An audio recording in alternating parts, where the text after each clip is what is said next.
जो number one reason है happiness का वो रिलेशनशिप है, रिश्ते।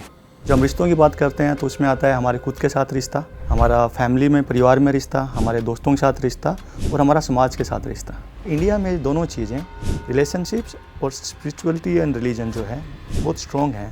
सो I would like to believe कि India is much more happier than what is shown in world happiness report. पहले तो ये कि हम सब अपनी हैप्पीनेस की एक बहुत ही सिंपल परिभाषा बना लें कि लोगों की मदद करना है, ज़िंदगी को एंजॉय करना है और ज़िंदगी का एक मतलब भी होना चाहिए और इसमें एक राइट बैलेंस बना के रखें। WHO की मैं रिपोर्ट पढ़ रहा था तो उसमें ये मेंशन था कि अकेलापन हर दिन 15 सिगरेट के पीने के बराबर बुरा है। नमस्कार, मैं हूं ब्रिज द्विवेदी, आप देख रहे हैं दैनिक जागरण। अगर आप सोचते हैं कि ज़्यादा पैसा कमाने से आपकी ज़िंदगी खुशहाल हो जाएगी तो आपको वर्ल्ड हैप्पीनेस रिपोर्ट पढ़नी चाहिए। इसमें कहा गया कि असली खुशी ऊंची सैलरी से नहीं बल्कि दूसरों की मदद से मिलती है। दुनिया की लगभग 70% आबादी ने किसी न किसी की मदद की है।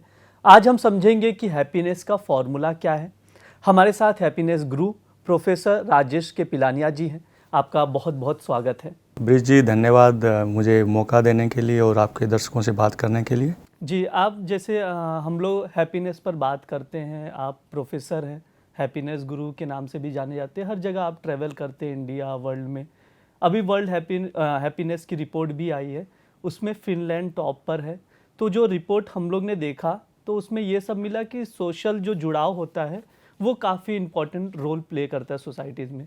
इस रिपोर्ट के लिए भी देखें कि खुशहाली के लिए सोसाइटी से जुड़ाव होना बहुत ज़रूरी है। इसे आप किस तरह से देख रहे हो ओवरऑल? वर्ल्ड इसमें दो चीज़ें हैं। एक तो ये कि वर्ल्ड हैप्पीनेस रिपोर्ट बनाते कैसे हैं और दूसरा ये है कि जो आप बोल रहे हैं कि सोशल जुड़ाव। तो पहले हम सोशल जुड़ाव की तरफ जाते हैं। बिल्कुल। तो वर्ल्ड में जो सबसे लंबी स्टडी हुई है हैप्पीनेस पे वो हार्वर्ड में हुई है। ओके। उन्होंने सेम लोगों को अराउंड 75 ईयर्स तक स्टडी किया एंड दे फाउंड कि जो नंबर वन रीज़न है हैप्पीनेस का वो रिलेशनशिप है, रिश्ते। जो हमारे हैप्पीनेस को सबसे ज़्यादा जो अफेक्ट करता है वो है रिश्ते। हमारे रिश्ते कैसे हैं। जब हम रिश्तों की बात करते हैं तो उसमें आता है हमारे खुद के साथ रिश्ता, हमारा फैमिली में परिवार में रिश्ता, हमारे दोस्तों के साथ रिश्ता और हमारा समाज के साथ रिश्ता। तो जो रिश्ते हैं, चाहे वो खुद के साथ हो, परिवार के साथ हो, दोस्तों के साथ हो या समाज के साथ हो, एक बहुत अहम चीज़ है हैप्पीनेस के लिए। अब दूसरी चीज़ पे आते हैं वर्ल्ड हैप्पीनेस रिपोर्ट। तो वर्ल्ड हैप्पीनेस रिपोर्ट बनाते कैसे हैं? ये 2012 में स्टार्ट हुआ है वर्ल्ड हैप्पीनेस रिपोर्ट। और इसको बनाने के लिए वर्ल्ड हैप्पीनेस के जो बनाने वाले हैं एक UN sustainable development solutions network है जो रिपोर्ट बनाता है। वो लोग क्या करते हैं, वो गैलप का डेटा यूज़ करते हैं। गैलप एक इंटरनेशनल ऑर्गेनाइजेशन है जो सर्वे करते हैं वर्ल्ड वाइड। ये अराउंड 130 कंट्रीज़ में 1000 लोगों से क्वेश्चन पूछते हैं। क्वेश्चन का नाम है कैंटिल लैडर। उसमें पूछा जाता है कि आप अपने आप को इवैल्यूएट करो 0 और 10 के बीच में। जो 0 है वो वर्स्ट पॉसिबल लाइफ, इससे बेकार ज़िंदगी हो नहीं सकती, और जो 10 है वो बेस्ट पॉसिबल लाइफ है, इससे बेहतर ज़िंदगी नहीं हो सकती। तो 1000 लोग एक देश के अंदर अपने आप को इवैल्यूएट करते हैं 0 से 10 के बीच में। किसी ने 4, किसी ने 5, अलग अलग रेटिंग होती है। और उसके बाद में उसका एक एवरेज निकाला जाता है, औसत निकाला जाता है, तो उस कंट्री का वो स्कोर बन जाता है। ऐसा ही अलग अलग कंट्रीज़ में किया जाता है, एक औसत बनाया जाता है, उसके बाद में रैंक किया जाता है। तो इस हिसाब से ये वर्ल्ड हैप्पीनेस रिपोर्ट बनती है। तो इसको जो बनाने का जो बेसिक आइडिया है, ये एक अच्छा आइडिया है, क्योंकि अगर हमें मालूम हो कि हमारे जो लोग हैं उनका हैप्पीनेस क्या है, हमारा जो कंट्री है उसका हैप्पीनेस क्या है, तो उसके हैप्पीनेस के लेवल को जान करके जो सरकारें हैं वो पॉलिसीज़ बना सकती हैं। तो आइडिया अच्छा आइडिया है, लेकिन इसमें जो इम्प्लीमेंटेशन में इश्यूज़ हैं, मेनली 2 इश्यू हैं। एक इश्यू है डाटा में, आंकड़ों में, और दूसरा इश्यू है मैथोलॉजी में। तो जो इसमें आंकड़ों में जो इश्यू है वो ये है कि इसमें अराउंड 130 देश भाग लेते हैं और इसमें 1000 लोगों से पूछा जाता है। तो जो इसकी जो वर्ल्ड हैप्पीनेस रिपोर्ट की जो वेबसाइट है उस पर मेंशन है कि कई बार ऐसा भी होता है कि कुछ कंट्रीज़ में डाटा अवेलेबल नहीं होता किसी पर्टिकुलर साल के लिए, तो लास्ट 3 साल का एवरेज लिया जाता है। ओके, राइट, वो रैंकिंग बनाने के लिए। ये एक इश्यू है। दूसरा इश्यू ये है कि ये भी मेंशन है वेबसाइट पे कि कई बार ऐसा होता है कि जो साल के आखिर में डाटा इकट्ठा किया, for example last quarter of 2024 में जो डाटा इकट्ठा किया गया है, उसको कई बार अगले साल के स्टार्टिंग में भी यूज़ किया जाता है। जो 2024 के लास्ट में जो डाटा कलेक्ट किया वो 2025 के स्टार्टिंग में भी यूज़ किया जाता है कभी कभी। ये दूसरा इश्यू है, राइट। तो तीसरा ये है कि ये डाटा साल में बहुत बार कलेक्ट नहीं किया जाता। साल में कुछ ही बार लोगों से पूछा जाता है। लेकिन अगर उस टाइम पे उस पर्टिकुलर कंट्री में अगर कोई पॉलिटिकल इवेंट चल रही है या कोई नेचुरल क्लैमिटी आ गई है, तो जो लोगों का जो इवैल्यूएशन है हैप्पीनेस पे खुद का, वो कम हो जाएगा, वो इम्पैक्ट करेगा। तो एक या दो बार या कुछ बार पूछ के उसको पूरे साल का मान लेना, इसमें भी एक इश्यू है। तो ये 3 इश्यू हैं डाटा में। और अब चलते हैं हम इसके जो मैथोडोलॉजी है, जिसको बनाते कैसे हैं उसमें। इसमें पहला इश्यू तो ये है कि इसमें सेल्फ रिपोर्टिंग है। इंसान खुद अपने आप को मेजर करता है कि वो 0 से 10 के बीच में कहाँ है। और जो डिफरेंट कंट्रीज़ में जो हैप्पीनेस का कॉन्सेप्ट है ये अलग अलग है, ये वेरी करता है, बिकॉज एक कल्चरल इश्यू है। फॉर एग्जांपल अगर हम देखें कुछ कंट्रीज जो कलेक्टिव सोसाइटी जैसे जापान है, हो सकता है मैं पर्सनली खुश हूँ, लेकिन अगर मेरे आसपास लोग खुश नहीं है तो शायद मैं अपने आप को ज़्यादा रेट ना करूँ। बिल्कुल। बट कुछ देश ऐसे हैं जैसे कि यूएस, जहाँ पे मोर इंडिविजुअल सोसाइटी है, तो इट डजेंट मैटर कि मेरे आसपास लोग कितने खुश हैं, बट अगर मैं खुश हूँ तो अपने आप को अच्छा स्कोर दूंगा। ये एक इश्यू है इसकी मैथोलॉजी में। और दूसरा ये है कि ये मेमोरी पे बेस्ड है। जब मैं अपने आप को इवैल्यूएट करता हूँ तो मैं सोचता हूँ अरे अच्छा मैं कैसा था, राइट। और मेमोरी का यूज़ करने में जो न्यूरो साइंस में जो रिसर्च चल रही है और जो साइकोलॉजी में जो रिसर्च चल रही है, उसमें मेमोरी के यूज़ में इश्यूज़ हैं, राइट। तो ये 2 इश्यू हैं इसकी मैथोलॉजी में। और ऐसे मैंने आपको बताया कि आंकड़ों में 3 इश्यू हैं। तो जो एक आइडिया है वर्ल्ड हैप्पीनेस रिपोर्ट का, ये बहुत अच्छा आइडिया है, बट इसके इम्प्लीमेंटेशन में प्रॉब्लम है। तो ये मेरा वर्ल्ड हैप्पीनेस के बारे में है। मैं रिपोर्ट पे ही पहले बात करूंगा, फिर हम आगे बढ़ेंगे हैप्पीनेस पे। रिपोर्ट पे फिनलैंड टॉप पर है, ठीक है। भारत का 118वां रैंक है और पाकिस्तान की बात करें तो 109 पर है। ये 3 कंट्रीज़ का जिक्र इसलिए मैंने किया क्योंकि सबसे टॉप पर वो है, इंडिया में हम लोग रहते हैं इसलिए। तीसरी चीज़ है कि पाकिस्तान काफ़ी पुअर कंट्री है एज़ कम्पेयर टू इंडिया। वहाँ की सिचुएशन भी ठीक नहीं है, गवर्नमेंट के भी तख्ता पलट होते रहते हैं, फिर भी वो हैप्पीनेस में हमसे आगे है। ये मैं एक जानना चाहूँगा, पहली चीज़ इसकी वजह समझूंगा। फिनलैंड में ऐसा क्या है वहाँ पर, या नॉर्वे कंट्रीज़ बात, डेनमार्क की बात करें, स्वीडन की बात करें, वहाँ पर हैप्पीनेस रिपोर्ट में देखें तो काफ़ी खुशहाल देशों में आते हैं। वहाँ पर ऐसी क्या चीज़ें हैं जो इंडिया में नहीं है या चाइना में नहीं है, दूसरी कंट्रीज़ में नहीं है? तो जो रिपोर्ट जो बनाते हैं ये सिंपल 1 क्वेश्चन पूछते हैं, कैंट्री लैडर जो मैंने आपको बताया, हाँ। ठीक है। उसके बाद में जो रिपोर्ट बनाने वाले लोग खोजने की कोशिश करते हैं कि सर रैंकिंग में डिफरेंस क्यों है, ठीक है। और जब वो उसमें डिटेल में जाते हैं तो वो 6 फैक्टर्स आइडेंटिफाई करते हैं जो वेबसाइट पे मेंशन है, हाँ। राइट। तो इसमें जो मेन इशू ये है कि जो 1000 लोग जो अपने आप को सेल्फ इवैल्यूएट करते हैं, उन्होंने अपने आप को कैसे इवैल्यूएट किया है। अगर वो 1000 लोग जिन्होंने अपने आप को इवैल्यूएट किया, अगर अच्छा इवैल्यूएट कर दिया तो नेशनल एवरेज अच्छा आ जाएगा, ओके। तो फिनलैंड का स्कोर अच्छा आएगा, राइट। बट अगर इंडिया में जिन 1000 लोगों से पूछा गया उन्होंने अपने आप को कम इवैल्यूएट कर दिया तो इंडिया का स्कोर लो आएगा। अच्छा, मतलब आप ये कहना चाह रहे हैं, समझ लो इंडिया से 1000 लोगों ने, उसमें से एक एग्जाम्पल के लिए तौर पे ले लेते, 900 लोगों ने बोला मैं बहुत खुश हूँ, नंबर ज़्यादा दिया, और 100 लोगों ने कुछ कम दिया। वहीं पाकिस्तान में समझ लो 950 लोगों ने दे दिया नंबर ज़्यादा और 50 लोगों ने कम दिया, तो पाकिस्तान का दिख गया हैप्पीनेस ज़्यादा है, इंडिया में कम है। हाँ, मेथड तो यही है। ओके। और इसमें फिर एक ये भी है कि जो इंडिया है ये काफ़ी यंग कंट्री है, लोगों में एस्पिरेशंस हैं, डाइवर्स है, राइट। तो लोगों को उम्मीदें, एक्सपेक्टेशंस है। कुछ कंट्रीज हैं जहाँ लोगों को एक उम्मीद ही नहीं है, बिकॉज उनको मालूम है कि कंट्री ग्रो नहीं कर रही है, मिलिट्री रूल है, तो एक्सपेक्टेशन ही नहीं है। तो जो मिल रहा है उसी में लोग खुश हैं, राइट। और जो इसकी इंडिया की जो इसमें रैंकिंग है उससे मैं एग्री नहीं करता हूँ। ओके।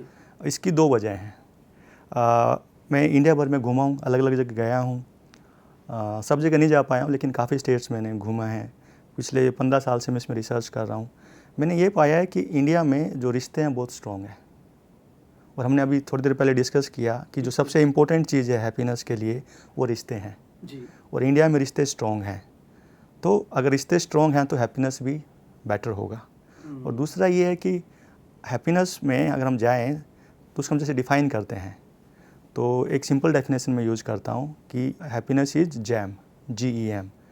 जैम में G स्टैंड्स फॉर गिविंग, दूसरे लोगों की हेल्प करना, E stands for enjoying life, और जो तीसरा है M मीनिंग ऑफ लाइफ। मतलब कि 3 चीज़ों में बैलेंस होना चाहिए, हम दूसरों का भला भी करें, अपनी ज़िंदगी भी इंजॉय करें और ज़िंदगी का एक मतलब भी हो। इसमें जो तीसरे वाला है मतलब, ज़िंदगी का एक मतलब होना, उसमें स्पिरिचुअलिटी एक बहुत बड़ा हेल्प है। अच्छा। तो इंडिया में रिलीजन और स्पिरिचुअलिटी बहुत स्ट्रॉन्ग है। तो जो हमारा जो मीनिंग ऑफ लाइफ है वो बहुत क्लियर है। मतलब कल्चर का एक जुड़ाव आता है इससे। कल्चर का एक जुड़ाव है और जो मीनिंग ऑफ लाइफ काफ़ी क्लियर है। और साथ में क्योंकि अगर आपको भगवान में विश्वास है, अगर आप स्पिरिचुअल हैं, तो अगर ज़िंदगी में कुछ गलत भी हो रहा होता है तो आप उसे एडजस्ट कर देते हैं, ये सोच के कि चलो आज मेरा टाइम ख़राब चल रहा है, कल भगवान मेरे को देख लेगा। तो एक शांति, एक जो बैलेंस बना रहता है। तो इंडिया में दोनों चीज़ें, रिलेशनशिप्स और स्पिरिचुअलिटी एंड रिलीजन जो है बहुत स्ट्रॉन्ग है। So I would like to believe कि India is much more happier than what is shown in world happiness report. जी, वही आप जो कह रहे थे ना, उसी पे मैं गैलप के जो सीईओ हैं जॉन क्लिफ्टन ने कहा है, मैं वही देख रहा था कि खुशी सिर्फ पैसों या डेवलपमेंट से जुड़ा नहीं है, ये विश्वास, संबंध या ये जानने के बारे में है कि लोग आपके साथ रह रहे हैं या नहीं, यानी सपोर्ट सिस्टम कितना है, लोग मदद कर रहे हैं क्या या नहीं। तो हमारे इंडिया में जो फैमिली है वो बहुत अच्छा सपोर्ट सिस्टम है। And then friends. और आप जाएंगे, अगर छोटी जगह पे जाएंगे, विलेजेस में, रूरल एरिया में, यू विल फाइंड कि जो सोसाइटी है they are also very supportive. Society का कितना रोल है इसमें आप देखेंगे हैप्पीनेस में? तो जैसे हमने स्टार्टिंग में बात की कि रिलेशंस आर वेरी इंपॉर्टेंट। उसमें रिलेशन सिर्फ मेरा खुद के साथ या परिवार के साथ या दोस्तों के साथ नहीं, बल्कि मेरा सोसाइटी के साथ भी कैसा रिलेशन है, ये बहुत इंपॉर्टेंट है। ओके जी। ये जैसे हम लोग बात करते हैं हैप्पीनेस की, तो कई बार ऐसा आता है कि मैं ज़्यादा पैसे कमा लूँ, या सक्सेस का मतलब भी अलग निकलता है कि मैं शायद सीईओ बन जाऊँ तभी मैं सक्सेसफुल हूँ, या मेरे पास बहुत ज़्यादा पैसे हो जाएं तभी सक्सेसफुल हूँ। आप कैसे मेज़र करते हैं कि अगर कोई हैप्पीनेस का फॉर्मूला बनाना हुआ तो आप कैसे इसको मेज़र करेंगे कि ये हैप्पीनेस है, ये नहीं है? तो इसमें कई मुद्दे आपने उठाए हैं। पहला तो ये है कि जो हैप्पीनेस के लिए एक बहुत ही आसान परिभाषा होना बहुत ज़रूरी है, क्योंकि जब तक हम जानेंगे नहीं कि हैप्पीनेस है क्या, उसको हम पाएंगे कैसे। एग्जैक्टली। तो इसके लिए एक मेरी बहुत ही सिंपल डेफिनेशन है, एक परिभाषा है। इंडिया में हम लोग जेम्स ज्वेलरी में बहुत विश्वास रखते हैं। किसी को भी आप हाथ देखोगे, गला देखोगे, कोई ना कुछ पहना होता है। तो मेरा ये कहना है कि जो सबसे इम्पोर्टेंट ज्वेलरी है या जैम है वो हैप्पीनेस है। Happiness is most important jam. और जैम की जब मैं बात करता हूँ उसमें 3 चीज़ें हैं कि लाइफ में गिविंग होना चाहिए, दूसरों की हेल्प करें हम, लाइफ को एंजॉय करना ज़रूरी है, ई, और जो एम है लाइफ का एक मतलब होना चाहिए। तो पहले तो ये कि हम सब अपनी हैप्पीनेस की एक बहुत ही सिंपल परिभाषा बना लें कि लोगों की मदद करना है, ज़िंदगी को एंजॉय करना है और ज़िंदगी का एक मतलब भी होना चाहिए, और इसमें एक राइट बैलेंस बना के रखें। ठीक है, ये हम जो लोग हैं 99% सेम है जेनेटिकली, ह्यूमन बींग्स। तो ये जो 3 चीज़ें हैं ये सबके लिए कॉमन है, लेकिन हम 1% डिफरेंट है जेनेटिकली। सो हैप्पीनेस एक बहुत ही पर्सनल चीज़ है। तो आपके लिए जो गिविंग है शायद मेरे लिए ना हो, आपके लिए जो मीनिंग ऑफ लाइफ है शायद वो मेरे लिए ना हो, आप जैसे एंजॉय करते हैं शायद मेरा वो अलग तरीका हो। तो हमें खुद की ज़िंदगी में जाके देखना है कि मेरे लिए दूसरों की मदद करना क्या है, मेरे लिए एंजॉयमेंट क्या है और मेरे लिए मीनिंग ऑफ लाइफ क्या है। तो मुझे अपने खुद की एक पर्सनल डेफिनेशन ऑफ हैप्पीनेस वो बनानी पड़ेगी स्टार्ट विद। और जब इसमें एंजॉय की बात कर रहा हूँ, मेरा मतलब है कि सही एंजॉय, जो करते टाइम भी अच्छा लगे और बाद में सोचें तो भी अच्छा लगे। अगर आप बच्चे के साथ खेल रहे हैं तो करते टाइम भी अच्छा लगता है, बाद में भी अच्छा लगता है। लेकिन कुछ लोग शॉर्टकट लेते हैं, जैसे ड्रग ले लेते हैं एंजॉय करने के लिए, वो उस एंजॉय की मैं बात नहीं कर रहा हूँ। तो पहली चीज़ तो ये कि हम हैप्पीनेस को डिफाइन कर लें, इसको पर्सनलाइज कर लें। दूसरा ये है कि हैप्पीनेस के बारे में हमारी जो सोच है उसको थोड़ा ठीक करें। जैसे हमें बताया जाता है आप मेहनत करो, अच्छे मार्क्स लेके आओ, उसके बाद में अच्छे इंजीनियरिंग या मेडिकल कॉलेज में चले जाओ, उसके बाद में जॉब ले लो, सेटल हो जाओ, फिर खुश हो। मतलब work hard, be successful, then be happy. ये गलत मॉडल है। जो फार्मूला वो ये होना चाहिए कि पहले खुश हो, उसके बाद मेहनत करो, आप ज़्यादा सक्सेसफुल होगे। बिकॉज हैप्पीनेस में जो रिसर्च है पिछले 40 साल की, वो ये दिखाती है कि जब हम खुश होते हैं तो हम ज़्यादा प्रोडक्टिव, ज़्यादा इनोवेटिव होते हैं, हमारा काम अच्छा होगा। जब हम खुश होते हैं हमारी मेंटल हेल्थ, फिजिकल हेल्थ दोनों अच्छी रहते हैं। तीसरा, जब हम खुश होंगे तो हमारे रिलेशंस अच्छे रहते हैं। तो इसलिए हमें पहले खुश होना है, उसके बाद वर्क हार्ड करना है, हम ज़्यादा सक्सेसफुल होंगे। ये हमारा हैप्पीनेस का फार्मूला होना चाहिए। अब तीसरी चीज़ पे आते हैं जो आप पूछ रहे थे कि सक्सेस के बाद हैप्पी होना चाहिए या पैसे हैप्पीनेस देगा। तो हैप्पीनेस में एक प्रॉब्लम ये है कि कई लोग चाहते हैं कि बड़ी खुशी मिले तभी खुश होंगे। जैसे कि अगर जब मैं सीईओ बन जाऊंगा, या जब मेरी सैलरी इतनी हो जाएगी, या जब मैं कोई बड़ा घर बना लूँगा, बिग हैप्पीनेस के पीछे भागते हैं। ये गलत चीज़ है। क्यों? 3 वजह। अगर सपोज करो मेरा कॉन्सेप्ट ये है कि जब मैं सीईओ बन जाऊँगा कंपनी का तब मैं खुश होऊंगा, उसमें 3 प्रॉब्लम है। पहली प्रॉब्लम तो ये, मैं आज खुश नहीं हूँ, मैं अपनी खुशी पोस्टपोन कर रहा हूँ फ्यूचर डेट में। दूसरा ये, अगर मैं नहीं बना तो आज भी ना खुश, फ्यूचर में भी ना खुश। और तीसरा और सबसे इम्पोर्टेंट और इंटरेस्टिंग, अगर मैं बन भी गया वो चीज़ मुझे मिल भी गई, उससे जो हैप्पीनेस आती है वो ज़्यादा लंबा लास्ट नहीं करती है, बेस्ड ऑन 2 साइंटिफिक रीजन्स। पहला ये कि there something called hedonic adaptation. Simple भाषा में, जब हमारे पास कोई चीज़ नहीं होती हम उसके पीछे भागते हैं, जब मिल जाती है तो we get use to it, हम फिर उसकी कदर करना छोड़ देते हैं। और दूसरा ये कि जो हमारे दिमाग में 4 हार्मोन्स हैं जो हैप्पीनेस के लिए रिस्पॉन्सिबल हैं, उनके साथ एक इश्यू है कि जब वो रिलीज होते हैं they don't last long, they get consumed fast. तो उनको बार बार रिलीज करना पड़ता है। तो अगर आपको बड़ी हैप्पीनेस मिल भी गई तो आप हैप्पी होंगे, but after some time will come back to the same level. So एक अच्छा तरीका है खुश होने का कि हम ज़िंदगी में छोटी छोटी खुशियाँ डेली बेसिस पे निकालें, वो हमारे हैप्पीनेस उससे ज़्यादा रहेगा। अब इसमें एक पर्टिकुलर क्वेश्चन आपने पूछा कि पैसा। हाँ बिल्कुल, क्योंकि हर किसी के मन में यही है, ज़्यादा पैसा कमा लो, सब जिंदगी मस्त, हम खुश। तो इसमें एक इश्यू ये है कि जो रिसर्च है वो दिखाती है कि जो पैसा है अगर हमारे पास नहीं है और हमारे पास फिजिकल चीज़ें नहीं, जैसे हमारे पास कपड़े नहीं हैं, घर नहीं है, तो हम दुखी रहेंगे। तो हमें उतना पैसा चाहिए जिससे हमारी बेसिक नेसेसिटीज़ पूरी हो जाएं। ठीक है। मेरे पास कपड़े नहीं है, मुझे पैसे मिल गए, मैंने कपड़े खरीद लिए, तो कपड़े ना होने का दुख मेरा चला जाएगा। घर नहीं है, दुखी हूँ उस बात को लेके, पैसा आ गया, घर बना लिया, तो घर ना होने का दुख चला जाएगा। एक घर और बना लिया और पैसा आ गया, इससे मतलब ये नहीं कि मेरी जो खुशी है वो डबल हो जाएगी। तो रिसर्च दिखाती है कि हमारी जो बेसिक नेसेसिटीज़ हैं उसको पूरा करने के लिए पैसा चाहिए। उसके बाद में there is inverse relationship between happiness and money. More money makes us unhappy. अच्छा, तो मतलब ज़्यादा पैसे दुखी करते हैं, रिसर्च दिखाती है इनवर्स रिलेशनशिप। ये थोड़ा एक्सप्लेन करिए, ये इंटरेस्टिंग लगा मुझे काफ़ी ज़्यादा। तो सिंपल है, जैसे पैसा का एक पर्पज है। हाँ। ठीक है, पैसा पर से कुछ नहीं है अपने आप में, ये हमने एक स्टोरी क्रिएट की है पैसे के अराउंड, जिसलिए पैसे की वैल्यू है, राइट। तो पैसे का हमें यूज़ करना है लाइफ बेहतर करने के लिए। हम पैसा कमाते रहें लेकिन लाइफ बेहतर ना करें तो पैसा खुशी लेके नहीं आता है। अभी हम लोग बात कर रहे थे कंट्री वाइज, ये जो रिसर्च आपने अपने रिसर्च में कभी स्टेट वाइज किया इंडिया के, कि किस स्टेट में ज़्यादा लोग, मतलब जो लोग हैं ज़्यादा खुश हैं और किस स्टेट में कम है, ऐसा कुछ रिसर्च किया कभी आपने? हाँ, काफ़ी रिसर्च किया है। There was one study, India happiness report, जो आई थी 2020 में। उसमें हमने पूरे इंडिया भर से सभी स्टेट को सर्वे किया और उसमें जो नॉर्थ ईस्ट और जो आइलैंड स्टेट्स हैं दे वर हैप्पियर। वजह क्या मिली आपको? उसमें हमने 5 चीज़ें देखी थी। उससे पहले मैंने एक स्टडी की थी इंडिया में, जगह जगह जाके लोगों से पूछा था कि व्हाट मेक्स यू हैप्पी, तो लोगों ने 5 चीज़ें बताई थी। 5 चीज़ें, पहला था कि काम और उससे रिलेटेड चीज़ें, दूसरा था रिलेशनशिप्स, तीसरा था हेल्थ, चौथा था स्पिरिचुअलिटी और रिलीजन। इंडिया में भी और दुनिया में कई जगह पे स्पिरिचुअलिटी और रिलीजन को लोग कंफ्यूज करते हैं, उनमें ओवरलैप है लेकिन दोनों थोड़ी अलग अलग चीज़ें भी हैं। और 5वां था ये social service, some kind of giving back. तो ये 5 चीज़ें निकल के आई थी। और जब हमने इन रैंकिंग की तो ये 5 चीज़ थोड़ा थोड़ा वेरी कर रही थी डिफरेंट स्टेट्स में। तो जिस स्टेट में इन 5 चीज़ों को एवरेज स्कोर अच्छा आ रहा था, एक्सप्लेनेशन में जाके हमने देखा।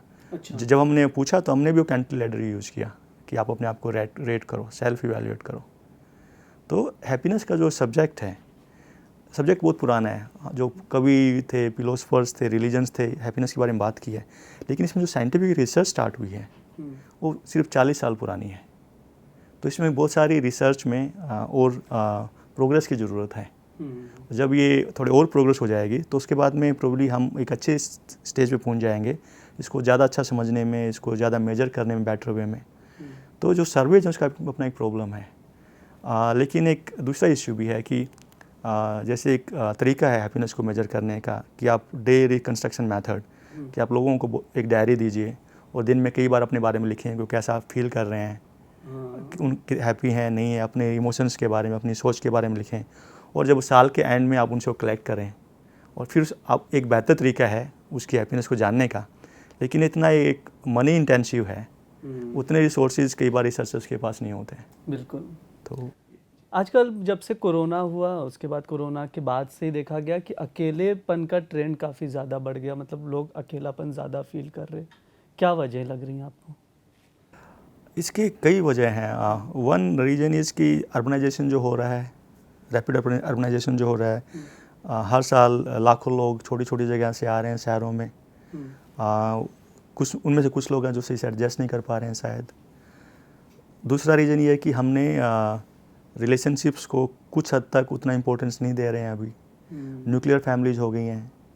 पहले होता था कि जॉइंट फैमिलीज होती थी, ज़्यादा बातें होती थी उसके अंदर, लोग मिलके साथ में काम करते थे। तीसरा ये है कि लोग डिजिटल में ज़्यादा घुस गए हैं। आप देखेंगे कि दो लोग आपस में बात कर रहे हैं लेकिन वो कंटिन्यूसली मोबाइल फ़ोन पे भी हैं। तो फेसबुक के आपके 100 दोस्त हैं जिनको आप टाइम दे रहे हैं, लेकिन आपका नेबर जो आपका दोस्त नहीं है। तो ये 3 रीज़न मुझे लगते हैं कि जो ये अकेलेपन की जो समस्या है बढ़ती जा रही है। क्योंकि WHO की मैं रिपोर्ट पढ़ रहा था तो उसमें ये मेंशन था कि अकेलापन हर दिन 15 सिगरेट के पीने के बराबर बुरा है, ऐसी रिपोर्ट में कहा गया। मुझे इस रिपोर्ट के बारे में नहीं मालूम, तो आप जो कह रहे हैं शायद सही है, लेकिन अकेलापन काफ़ी सीरियस प्रॉब्लम है। ये सिर्फ अब US की या डेवलप्ड वर्ल्ड की प्रॉब्लम नहीं है। जैसे जैसे इंडिया डेवलप हो रहे हैं तो वहाँ कुछ जो प्रॉब्लम्स हैं कुछ यहाँ भी आ रही हैं। तो हम जिस हिसाब से डेवलप कर रहे हैं, आई थिंक हमें अपना खुद का तरीका ढूंढना चाहिए डेवलपमेंट का, जिसमें कि जो वेस्टर्न में जो प्रॉब्लम आई है डेवलपमेंट में वो ना आए और हमारा डेवलपमेंट भी हो जाए। अभी वही मैं रिपोर्ट की ही बात कर रहा था, उसमें रिपोर्ट में यहाँ तक मेंशन था कि अमेरिका में 25% लोग ऐसे हो गए हैं जो अकेले खाना खाते हैं। आप अमेरिका की बात कर रहे हैं, आप अगर कुछ बड़े शहरों में देखेंगे आप, लोग खाना शायद साथ खा रहे हैं लेकिन साथ में है नहीं, क्योंकि लोग खाना खा रहे हैं लेकिन मोबाइल फ़ोन पे बिजी हैं। तो ये सिर्फ US का प्रॉब्लम नहीं है। जैसे मैं कई कंट्रीज़ में ट्रैवल कर रहा हूँ, अर्जेंटीना गया, एल साल्वाडोर गया, एशिया में डिफरेंट प्लेसेस पे गया, तो ये देखने में आ रहा है कि जो डिजिटल जो वर्ल्ड है ये काफ़ी हद तक आई थिंक रिस्पॉन्सिबल है अकेलेपन के लिए। हम अपने सामने वाले के साथ बात नहीं कर रहे हैं ढंग से, वो अपना जो हमारा जो अटेंशन है वो वहाँ पे नहीं है। हमारा अटेंशन मोबाइल फ़ोन पे किसी दूसरे के साथ बात करने में, या अभी क्या चल रहा है वर्ल्ड में वो सब कुछ देखने के बारे में। हम खुद को जो जानने की कोशिश कम कर रहे हैं, शायद स्पिरिचुअलिटी को इग्नोर कर रहे हैं, अपने साथ खुद का जो रिश्ता है उसको इग्नोर कर रहे हैं। लेकिन क्या ट्रोल हो रहा है, क्या लेटेस्ट चल रहा है, किसने क्या पहना है, हम उन चीज़ों में ज़्यादा इंटरेस्ट ले रहे हैं। तो ये शायद हम थोड़ा सा भटक रहे हैं। वर्क कल्चर की ओर थोड़ा सा चलते हैं। कंपनीज़ में जो वर्क कल्चर है उसको आप हैप्पीनेस से किस तरह से देखते हैं, अभी जो इंडिया का वर्क कल्चर है उसको? देखिए, इंडिया के वर्क कल्चर पे मैंने कोई रिसर्च तो नहीं किया है, लेकिन अगर आप जब हैप्पीनेस के बेनिफिट्स में जाएं तो जब इंसान हैप्पी होता है, इस पे पूरा रिसर्च हो रखा है, तो ज़्यादा इनोवेटिव होता है, ज़्यादा प्रोडक्टिव होता है, रिलेशंस अच्छे होते हैं। तो किसी कंपनी के लिए एक बहुत ही फ़ायदे की चीज़ है अगर उसका वर्क कल्चर अच्छा और लोग खुश हों, क्योंकि अगर लोग खुश होंगे तो अच्छा काम करेंगे, ज़्यादा प्रोडक्टिव होंगे, ज़्यादा इनोवेटिव होंगे, हेल्थ अच्छी रहेगी तो सिक लीव कम लेंगे, खुश रहेंगे, रिश्ते अच्छे होंगे तो टीम वर्क अच्छा रहेगा। तो किसी भी ऑर्गेनाइजेशन के लिए उसके खुद के फ़ायदे की बात है कि उसके लोग जो हैं वो खुश हों, कल्चर अच्छा हो। तो थोड़ा थोड़ा अभी ऑर्गेनाइजेशन सच में इनिशिएटिव्स लेना स्टार्ट किया है, लोग एक्टिविटीज़ कर रहे हैं वर्क कल्चर को इम्प्रूव करने का, बट आई थिंक अभी भी इसमें काफ़ी प्रोग्रेस की, ग्रोथ लेकिन सर इसी में अडल्ट बुलिंग जैसी चीज़ें भी चल रही हैं। अडल्ट बुलिंग क्या है मैं आपको बता देता हूँ, क्योंकि हम लोग का अलग ही कॉन्सेप्ट है। कॉन्सेप्ट ये है कि जब सपोज़ मैं किसी टीम में वर्क कर रहा हूँ या कोई भी काम कर रहा है, तो उस पर ना जो सीनियर होगा आपके ऊपर का, तो वो अपनी अथॉरिटी पुट करेगा, मतलब ज़बरदस्ती कि आप ये करें वो करें, वो अथॉरिटी दिखाएगा। और इसके वजह से कई बार ऐसा होता है कि एम्प्लॉय डिप्रेशन में चले जाता है। ये सब चीज़ें कैसे सुधरेंगी? इसके लिए पहला तो ये है कि एक्सेप्टेंस, अवेयरनेस एंड एक्सेप्टेंस कि ये चीज़ें गलत चीज़ें हैं। दूसरा, उसके बाद में हम लोगों को थोड़ा सेंसिटाइज करें। इसके लिए जैसे लोग ज्वाइन करते हैं खासकर सीनियर पोजीशंस पे, उनके लिए प्रोग्राम्स रखे जाएं कि आपको अपने जूनियर के साथ कैसे बिहेव करना है, टीम की हैप्पीनेस क्यों ज़रूरी है। तो ऐसे छोटे छोटे स्टेप्स लेके, और सिर्फ एक बार करने से नहीं होगा।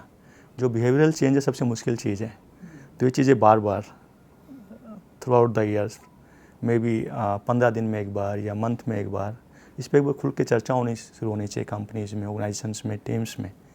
क्योंकि जो लीडर उसको क्या चाहिए, उसको चाहिए कि परफॉर्मेंस अच्छी हो। तो उस लीडर के खुद के बेनिफिट के लिए अच्छा है कि उसकी जो टीम के लोगों अच्छा फील करें। तो थोड़ा सा स्ट्रेस देना भी ज़रूरी है, उसको हम बोलते हैं कि क्रिएटिव स्ट्रेस। बट वो इतना ही होना चाहिए कि वो सामने वाले को ज़्यादा नेगेटिवली इम्पैक्ट ना करें। अगर आप बिल्कुल ही स्ट्रेस नहीं होगा तो कई बार लोग मोटिवेट नहीं करते हैं, नहीं हो पाते हैं। तो very small percentage of stress is required, तो थोड़ा क्रिएटिव टेंशन के लिए। But beyond that stress is not required. Stress is silent killer. आप WHO की बात कर रहे हैं तो इस पर भी काफ़ी रिपोर्ट्स हैं कि stress is a silent killer. तो इसमें मैंने देखा है ऑर्गेनाइजेशन ने इनिशिएटिव्स स्टार्ट किए हैं, बट आई थिंक जितना रिक्वायर्ड है उतना अभी नहीं हो रहा है। अभी काफ़ी इसमें और गुंजाइश है होने की। वर्किंग आवर्स की बार बार बात होती है, जैसे कि कितने आवर्स दिन में काम करवाने चाहिए एम्प्लॉयज़ से। जैसे नारायण मूर्ति ने जिक्र किया 90 घंटे काम कराइए हफ्ते में। और मैं एक रिपोर्ट पढ़ा था, उसमें जो इंडियन IT सेक्टर्स है उसमें एम्प्लॉयज़ से लगभग हर हफ्ते 50 घंटे काम कराए जा रहे हैं। इसको आप किस तरह देखते हैं, कितने घंटे वैसे काम होना चाहिए ऑन एवरेज? देखिए, मैं इसको ऐसा मानता हूँ कि वर्क लाइफ बैलेंस एक बहुत इंपॉर्टेंट चीज़ है किसी भी ऑर्गेनाइजेशन के लिए। और ये मैटर नहीं करता कि आप कितने घंटे काम कर रहे हो, ये मैटर करता है कि आपके काम की क्वालिटी क्या है। अगर आप खुश हो के 6 घंटे काम कर रहे हो, लेकिन उस 6 घंटे के अंदर ही आप बहुत अच्छा इनपुट दे रहे हैं, इनोवेशंस कर रहे हैं, प्रोडक्टिव हैं, क्वालिटी है, I would say that is much better than दिन में 12 घंटे काम करने से। बिल्कुल जी। जैसे अभी प्रोडक्टिविटी की बात की, तो चाइना में भी वर्क कल्चर को लेके ज़्यादा आवर्स, वर्किंग आवर्स ज़्यादा हैं जैसे इंडिया में है, लेकिन वहाँ पर जो प्रोडक्टिविटी हो हमारे से 5 गुना ज़्यादा है। तो ये चीज़ मैं समझ नहीं पा रहा हूँ, जैसे इंडियंस भी इतना वर्क कर रहे हैं तो प्रोडक्टिविटी हमारी भी बढ़नी चाहिए। चाइना की वर्क प्रोडक्टिविटी के बारे में मैंने कोई जानकारी कम है। लेकिन मैं ये ज़रूर कहना चाहूँगा कि देखिए, डिफरेंट कंट्रीज़ डिफरेंट स्टेजेस में हैं डेवलपमेंट के। तो कुछ कंट्रीज़ हैं जो ज़्यादा डेवलप हो गए हैं, कुछ हैं कम डेवलप हुए हैं। तो जो नंबर ऑफ़ आवर्स जो रिक्वायर्ड हैं, आई थिंक आल्सो डिपेंड्स कि आप किस स्टेज ऑफ डेवलपमेंट में हैं। लेकिन अगर आपको प्रोडक्टिविटी इम्प्रूव करना है तो आपको हैप्पीनेस में इन्वेस्ट करना चाहिए।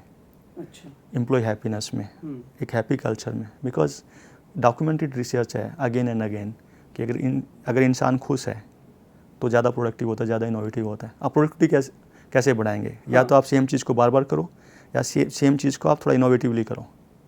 और इन दोनों चीज़ों में हैप्पीनेस से बहुत पॉजिटिव रिजल्ट आते हैं। तो अगर आपको प्रोडक्टिविटी बढ़ानी है, तो अगर आपका work culture happy work culture, आपके एम्प्लॉय अगर हैप्पी एम्प्लॉयज़ हैं तो आपकी प्रोडक्टिविटी बढ़ेगी। तो I think to increase productivity, I think as organisations we should invest more in happiness. आपने वर्क लाइफ बैलेंस का जिक्र किया, तो मैं ये जानना चाहता हूँ कि वर्क लाइफ बैलेंस करके क्या कोई अपना गोल जो है इजीली अचीव कर पाएगा? आपको मैंने अभी थोड़ी देर पहले बताया कि हमारा जो हैप्पीनेस का जो मॉडल है, फार्मूला वो गलत है। हमें बताया जाता है कि work hard, successful, then be happy. It should be other way around, be happy first, then work hard, you would be more successful. Because जब हम खुश होते हैं we are more productive, more innovative, right? So if you are happy then there are more chances that you will achieve that goal. क्योंकि unhappiness और stress में there are so many drawbacks. Burnout हो जाएगा, productivity कम हो जाएगी, आप innovation नहीं कर पाएंगे। तो आपको गोल अचीव करने के लिए क्या चाहिए? आपको बेसिकली 2 चीज़ें चाहिए, आपको प्रोडक्टिविटी चाहिए, आपको इनोवेशन चाहिए। और हैप्पीनेस की जो रिसर्च है वो दिखाती है कि when you are happy you are more productive, more innovative. और आप रिसर्च को भूल जाइए, आप खुद की ज़िंदगी में देखिए, जिस दिन आप रिलैक्स होते हैं, पीसफुल माइंड में होते हैं, खुश होते हैं, उस दिन आपका काम अच्छा होता है, या जिस दिन आप गुस्से में होते हो, स्ट्रेस में होते हैं? इस कॉमन सेंस। बिल्कुल। तो ये हम सबको मालूम है, लेकिन उसको हम उतना जो अहमियत देना चाहिए वो नहीं दे पा रहे हैं। मेरा ये मानना है, जो मेरे इतने 15 साल की रिसर्च है हैप्पीनेस में, हैप्पीनेस का एक बहुत ही अजीब डायलेमा है। जो लोग नाखुश हैं उसमें कुछ लोग सोचते हैं कि हैप्पीनेस बहुत आसान है, इसलिए उसको गारंटी ले लेते हैं। जैसे काफ़ी लोग मुझे बोलते हैं, अरे हैप्पीनेस क्या है? किसी ने बोला हैप्पीनेस का मतलब जस्ट खुश रहो, नहीं, सिर्फ स्माइल करते रहो, हैप्पी होना है। तो मैंने पूछा, आप हो हैप्पी? नहीं। हैप्पीनेस तो मेरे अंदर है, तो आप हैप्पी हो? नहीं। ये एक वन कैटेगरी ऑफ पीपल है, ठीक है, जो हैप्पीनेस को बहुत आसान मानते हैं, उसको ग्रांटेड लेते हैं, उस पर काम नहीं करते हैं। दूसरी कैटेगरी ऑफ लोग हैं जो सोचते हैं कि हैप्पीनेस एक बहुत ही डिफ़िकल्ट चीज़ है, लोगों को निर्वाण चाहिए, मोक्ष चाहिए, या सोचते हैं कि इतना मुश्किल है, इसके लिए बहुत टाइम चाहिएगा, मेरे पास अभी टाइम नहीं है। तो मैं हैप्पीनेस को अगर बहुत सिंपल तरीके से एक्सप्लेन करूँ, जो दुविधा है वो ये है कि हैप्पीनेस इतना आसान है कि ये बहुत मुश्किल है, और हैप्पीनेस इतना मुश्किल है कि ये बहुत आसान है। तो हमको ये जानना पड़ेगा, मानना पड़ेगा कि हैप्पीनेस बेसिकली तो मुश्किल है, लेकिन उसको आसान बनाया जा सकता है। पिछले जो 40 साल की जो रिसर्च है उसको यूज़ करके आप ऑलमोस्ट किसी भी इंसान को खुश कर सकते हैं। तो हैप्पीनेस के बारे में हमारी जो सोच है, जो हमारी जो धारणाएं हैं, उसमें काफ़ी त्रुटियां हैं। उसको ठीक करके हम किसी भी इंसान को, मेजॉरिटी ऑफ इंसान को हम खुश कर सकते हैं। वर्किंग आवर्स की बात कर रहे थे तो मैं वापस चलूँगा रिपोर्ट पर ही। जैसे फिनलैंड, स्वीडन, ये सब कंट्रीज़ में वर्किंग आवर्स के लिए भी रूल बना है। मैंने कुछ कंट्रीज़ का देखा है, उसमें डेटा ये आया कि 37.5 आवर्स वीकली। क्या लगता है कि इंडिया में भी ऐसा कुछ होना चाहिए या नहीं? इन द लॉन्ग रन हाँ, इससे एक अच्छा आइडिया है। लॉन्ग रन में एक अच्छा आइडिया है कि ज़िंदगी हम सिर्फ काम करने के लिए नहीं आए हैं। ज़िंदगी एक अच्छी ज़िंदगी भी होनी चाहिए, जिसमें ज़िंदगी कुछ मतलब भी हो, ज़िंदगी में कुछ इन्जॉयमेंट भी हो, और ज़िंदगी में दूसरों का भला भी करें। अगर हम 14-16 घंटे सिर्फ काम कर रहे हैं बट लाइफ इन्जॉय नहीं कर रहे हैं और दूसरों के लिए कुछ नहीं कर रहे हैं, तो आई थिंक लाइफ का मीनिंग कम है। और लाइफ का कोई गारंटी कार्ड नहीं है बिल्कुल कि आप इतने दिन जीने वाले हैं। तो क्यों ना हर एक दिन को एक बेहतर तरीके से जिया जाए। ज़िंदगी में हर एक दिन कुछ मज़ा भी हो, हर एक दिन कुछ लाइफ का पर्पस भी हो, और हर एक दिन हम कुछ लोगों की मदद भी करें। दुनिया में जो लोग डेथ बेड पे हैं उन पे रिसर्च हो रखी है। डेथ बेड मतलब जिन लोगों का मरना ऑलमोस्ट तय है।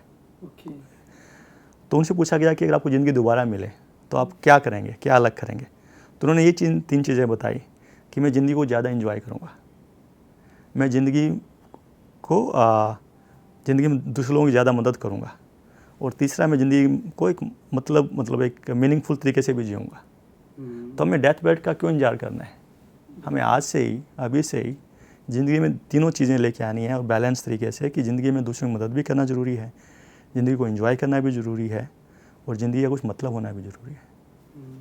तो ये जो नंबर ऑफ़ वर्किंग आवर्स है, अगर वो वर्क लाइफ बैलेंस को बिगाड़ रहा है तो इससे नॉट ए गुड आइडिया। एक वर्क लाइफ बैलेंस बहुत ज़रूरी है। क्योंकि हम लोग कल्चर की इसलिए बात कर रहे हैं क्योंकि कई कई जगह पे बहुत ज़्यादा टॉक्सिक कल्चर हो जाता है मैनेजर की वजह से या कंपनीज़ के कुछ रिचुअल्स के वजह से। तो इसमें ये चीज़ देखा गया है, कई बार इतना ज़्यादा इम्पैक्ट हो जाता है कि जो उसके घरेलू संबंध होते हैं, जो एम्प्लॉय के अपने रिश्ते होते हैं, वो टूटने लग जाते हैं। यहाँ तक आ जाता है कि तलाक तक मामला पहुँच जाता है, फैमिली टूटने लग जाती है। ये सब चीज़ें देखने को मिल रही हैं। तो देखिए, मेरा ये मानना है, और रिसर्च भी ये दिखाती है कि जो मेरा हैप्पीनेस है वो मेरी रिस्पॉन्सिबिलिटी है। तो थोड़ा हम डिटेल में जाते हैं। बिल्कुल। इस पे दुनिया में शोध हो रखी है कि हैप्पीनेस के प्राइमरी सोर्स क्या हैं। तो इसमें 3 सोर्स पाए गए। पहले तो कि जेनेटिक्स, मेरे जीन्स क्या हैं। दूसरा, मेरा इन्वायरमेंट क्या है मेरे आसपास। और तीसरा, मेरी खुद की मेंटल चॉइस क्या है। तो रिसर्च ने यह भी दिखाया है कि इन तीनों में जो सबसे इम्पोर्टेंट है और जो सच में मैटर करता है वो तीसरा है, कि मेरी खुद की चॉइस कि मुझे खुश रहना है। अगर मैंने चूज़ कर लिया कि मुझे खुश रहना है, तो जो मेरा इन्वायरमेंट मेरे चारों तरफ है वो मैटर नहीं करता है। मेरे जीन्स क्या वो मैटर नहीं करता है। लेकिन सिर्फ चूज़ करने से हैप्पीनेस नहीं आएगी। मुझे डेली बेसिस पे हैप्पीनेस को अपनी लाइफ में इम्प्लीमेंट करना पड़ेगा। ठीक है, दैट इज़ फर्स्ट पॉइंट। तो मेरी जो हैप्पीनेस है उसके लिए मैं खुद रिस्पॉन्सिबल हूँ। अगर मैं दूसरे को ब्लेम कर रहा हूँ, दैट मीन्स कि मैं अपने पे काम नहीं कर रहा हूँ। एक ये आपके जवाब का एक हिस्सा ये है। दूसरा हिस्सा ये है कि ऐसा होता है ज़िंदगी में कि हमारी ज़िंदगी में कुछ टॉक्सिक लोग होते हैं। वो वर्क प्लेस पे हो सकते हैं, वो रिश्तों में हो सकते हैं, वो समाज में हो सकते हैं। तो हम इनसे कैसे डील करें? तो आइडियल तरीका तो ये है कि हम उनको सुधारने की कोशिश करें, क्योंकि वो भी हम में से एक ही हैं। तो अगर हम पॉसिबल हो सके तो हम उन्हें सुधारें। लेकिन कई बार ऐसा होता है ज़िंदगी में, हमारे पास टाइम कम होता है या हमारे पास एनर्जी और अटेंशन कम होती है कि शायद हम उनको नहीं सुधार सकते। तो उस टाइम पे हम अपने आप को कैसे उन लोगों से बचाएं? तो उसका एक स्टेप बाय स्टेप तरीका जो मैं बताता हूँ। पहला तो ये कि अगर आपकी ज़िंदगी में लोग बहुत ज़्यादा इंपॉर्टेंट नहीं हैं, तो क्या आप उन लोगों से मिलना जुलना बंद कर सकते हैं? पहला तो ये स्टेप ये है। दूसरा ये कि अगर आपकी ज़िंदगी में बहुत इंपॉर्टेंट है और आप उनसे मिलना जुलना बंद नहीं कर सकते, तो क्या आप उनसे मिलने का जो नंबर है वो कम कर सकते हैं? चलो, आप नंबर भी कम नहीं कर सकते, तो क्या आप जो मिलने का जो ड्यूरेशन है, क्या आप उसको कम कर सकते हैं? अगर वो भी नहीं कर सकते तो आप एक काम कीजिए, आप उनसे मिलिए। उस मीटिंग में जो हो रहा है उसमें जो काम की चीज़ है, जो सही चीज़ है, उस पर ध्यान दीजिए, और बाकी जो बकवास है उसको आप वहीं छोड़ के आ जाइए। तो ऐसा स्टेप बाय स्टेप आप अपने लिए एक प्रोसेस बना सकते हैं कि मुझे टॉक्सिक लोगों से कैसे डील करना है। बहुत बार ऐसा होता है कि वर्क प्लेस पे ही बर्न आउट हो जाती हैं ज़्यादा चीज़ें, इतनी ज़्यादा स्ट्रेस और वो लेवल बढ़ जाता है। इस तरह की चीज़ों पे आप कैसे देखते हैं? इसमें मैं दोबारा यही बोलूँगा कि जो मेरी हैप्पीनेस है ये मेरी रिस्पॉन्सिबिलिटी है, मेरे हाथ में है, तो मुझे अपनी हैप्पीनेस पे डेली काम करना है। दूसरा ये है कि ये ऑर्गेनाइजेशन की रिस्पॉन्सिबिलिटी भी है कि जो लोग वहाँ पे आ रहे हैं उनको एक ढंग का माहौल मिले, एक हैप्पी वर्क प्लेस मिले, क्योंकि ये चैरिटी के लिए नहीं हो रहा है। अगर एक हैप्पी वर्क प्लेस होगा, हैप्पी लोग होंगे, तो ये ऑर्गेनाइजेशन को भी फ़ायदा होगा। ये जो वर्क प्लेस की जो अनहैप्पीनेस की और टॉक्सिक चीज़ें हैं उसको हम रिड्यूस कर सकते हैं काफ़ी हद तक। वैसे ओवरऑल आप, ये मेरा आखिरी सवाल है, ओवरऑल आप हैप्पीनेस को किस तरह से देख रहे हैं अभी इंडियन कल्चर में, और किन चीज़ों पे और ध्यान देने की ज़रूरत है? देखिए, इंडियन कल्चर में काफ़ी अच्छी चीज़ें हैं। हाँ। जैसे स्पिरिचुअलिटी है, आध्यात्मिकता है, ये बहुत अच्छी चीज़ है। ये हैप्पीनेस में बहुत बड़ा स्ट्रॉन्ग पिलर है, और हमें आध्यात्मिकता को बहुत ही सीरियस तरीके से देखने की शायद ज़रूरत नहीं है। जिसके पास टाइम है और एनर्जी एंड एफर्ट है वो सीरियसली भी देखें, डिटेल में भी जाए। लेकिन एक आम आदमी अगर सुबह अपने आप से एक क्वेश्चन पूछ ले, एक सवाल पूछ ले कि मुझे आज ज़िंदगी में क्या करना है, और शाम को एक सवाल और पूछ ले कि ज़िंदगी में मैंने जो सोचा था वो आज किया कि नहीं किया, ये स्टार्ट करने के लिए, आध्यात्मिकता को स्टार्ट करने के लिए बहुत अच्छा तरीका है। तो एक छोटी शुरुआत करें आध्यात्मिकता की तरफ, जो इंडिया में काफ़ी स्ट्रॉन्ग है। दूसरा ये है कि इंडिया में रिश्ते अभी भी स्ट्रॉन्ग हैं, तो हमारा पास जो टाइम है, जो एनर्जी और जो अटेंशन है वो रिश्तों में लगाएं। तीसरा ये है कि हमारे जो, अगर हम जाएं, हमारा पुराना समाज देखें, कल्चर देखें, तो जो दान था, गिविंग, एक लाइफ का बहुत इम्पोर्टेंट पार्ट था। तो जब भी आपके पास समय हो, इट डजेंट मैटर कि आपने 1 रुपया दिया या आपने 5 मिनट दिए या आपने कोई बहुत छोटी मदद की, आप अनजान लोगों की मदद करना स्टार्ट कीजिए। तो इंडिया में जो 3 चीज़ें हैं, जो अच्छी चीज़ें हैं, आई थिंक हमें उन पे फोकस करना चाहिए, और ऐसा करके हम अपना जो हैप्पीनेस का लेवल उसको बढ़ा सकते हैं। जी सर, बहुत बहुत धन्यवाद हमसे बात करने के लिए। जैसा कि हमने बात किया इसमें राजेश जी से, पूरी हैप्पीनेस जो रिपोर्ट है उस पर भी बात की, और एक्चुअल हैप्पीनेस का फॉर्मूला क्या है वो भी समझने की कोशिश की। क्या सिर्फ ज़्यादा पैसे कमा लेने से खुशी मिलती है? सक्सेस और हैप्पीनेस के बीच का डिफरेंस और कैसे ये दोनों चीज़ें आगे बढ़ सकती हैं उस पर बात की। तो अगर आप भी जानना चाहते हैं हैप्पीनेस की जो इससे जुड़ी चीज़ें हैं उसको समझना चाहते हैं, तो इस वीडियो को ज़रूर देखें, और आप लोग जुड़े रहिए दैनिक जागरण के साथ। शुक्रिया।